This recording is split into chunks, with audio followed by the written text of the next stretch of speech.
Bum bum bum bum bum bum bum bum bum bum bum bum.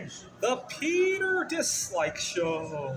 Bum bum bum bum bum bum bum bum. One of the most valuable commodities that one can receive in the modern world is an honest answer, right? I love it when somebody tells me that I have something off about me. Right? My clothes don't look right. I got food stuck in my teeth. I smell bad. I love hearing that because I can do something, even things that I can't do anything about, right? Maybe if somebody were to say that I was too short or my religion, or even that, that's not the end of the world either because I can find a different group, right? But where it bothers me is when people hold these things in and don't tell me, because then I can't do anything about it, right? And so I'd like to ask honest opinions here. Like, if you notice anything about the way I look right now, or anything that I'm saying, whether in this video or any other videos.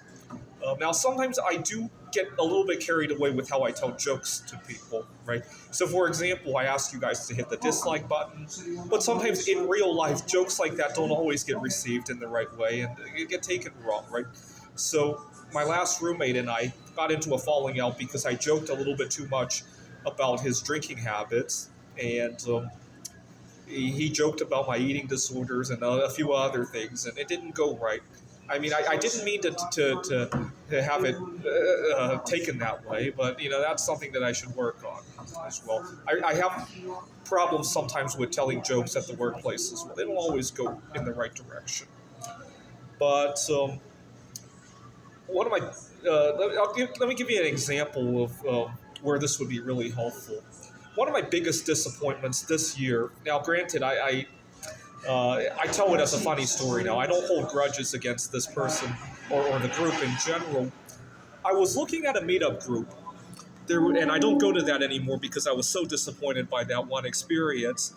But it was an Asian kind of community group, and when I logged onto Meetup.com, there was this girl that I was interested in. Now, granted, all I saw was a picture of her and the other meetup groups that she was involved in. And I got myself prepared for that. I really dressed up to the nines that time, along with a few other things that I did.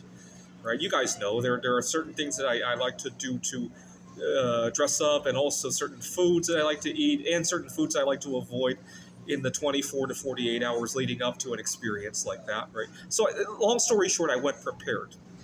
But when I got to the group, she didn't even say anything to me. If she had told me that, oh my God, you smell bad or something. Instead, she hardly gave me any eye contact, though. She was so engrossed in conversation with three other people.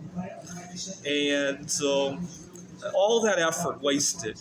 I spent a lot of time thinking about what to eat, what to avoid, how to dress, getting my hair cut and all that, and all that for naught. And I didn't even get any feedback at all. That's the most frustrating part of it, right? Had I got any feedback, you're not for me because blah.